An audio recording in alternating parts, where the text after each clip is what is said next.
Walaupun pelaksanaan UNBK di hari terakhir di SMKN 1 Banjarmasin, Jalan Mula Warman, Banjarmasin Tengah mengalami kendala, namun seluruh siswa dapat mengerjakan soal ujian dengan baik.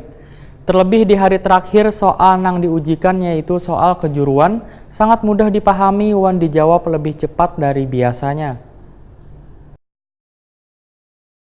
Walaupun pelaksanaan UNBK di hari terakhir di SMK Negeri 1 Banjarmasin Jalan Mula Warman Banjarmasin Tengah mengalami kendala, namun seluruh siswa dapat mengerjakan soal ujian dengan baik. Nurizatil Hasanah, salah seorang siswi waya ditakuni Prima TV, Baisukan Kamis 28 Maret 2019, mengucapkan syukur wan merasa lega karena bisa melaksanakan ujian dengan lancar tanpa kendala apapun. Terlebih di hari terakhir, soal yang diujikan yaitu soal kejuruan. Sangat mudah dipahami, wan dijawab lebih cepat dari biasanya. Untuk persiapan menghadapi UNBK, ujar Nurizatil Hasanah, pihak sekolah telah memberikan bimbingan belajar seputar ujian nasional, sehingga mempermudahkan siswa untuk mempelajari kembali di rumah. UNBK ini selama 4 hari, bagaimana perasaannya? Sudah cukup lega dengan ujian 4 hari ini.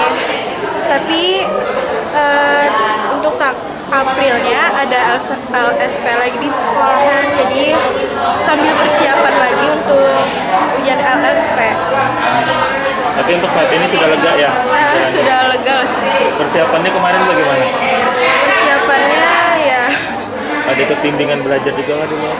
ada les-les juga sambil gitu. Sementara itu, Nor Azmi memadahkan berbagai persiapan menuju UNBK sudah dilakukan, baik di sekolah maupun di rumah. Menurut Nor Azmi, selawas 4 hari pelaksanaan UNBK, kada semua soal ujian sesuai dengan kisi-kisi yang dipelajari di sekolah. Namun semua soal bisa terjawab dengan baik. Ini sudah melewati ujian nasional, bagaimana nih perasaannya?